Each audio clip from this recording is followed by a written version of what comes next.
Welcome. This is HR That Works President Don Phin, and today I'm going to answer the question, how should HR expenses be budgeted?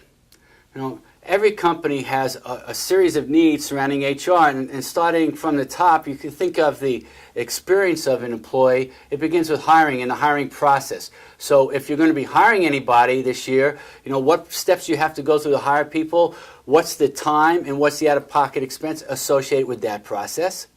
Now, the next thing is you want people to perform. So what time do we have to budget? What tools do we have to budget to allow people to perform better? What can be the impact of them performing better in terms of a budget? The third thing is retention. And when we talk about a retention budget, we have to think like marketers. You know, when we put together marketers as a budget as a marketer, we're looking for the impact that our expenses will make. So if I run an ad, I expect to make 3 times what I pay for the ad. When you're talking about a retention, what's the return on that investment? So you've got a budget for good retention, thinking about the lifetime value of the employee. Then we have to budget for training in today's environment. This is a knowledge economy. You must budget for training. You can have low-cost training expenses, but you're still going to have to budget for their time.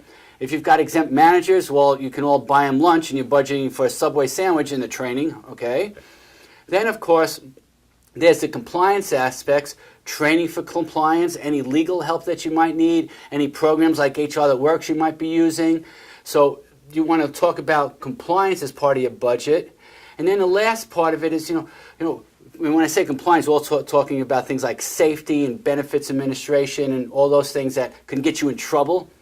And the last part about it is, how do we kind of lift the spirits? You know, how do we budget celebrations? How do we budget things to build team fabric? How do we budget ways to make people feel better about themselves? What kind of rewards or gifts can we give? That should go in the budget too. So those are the basic line items that will go in a budget.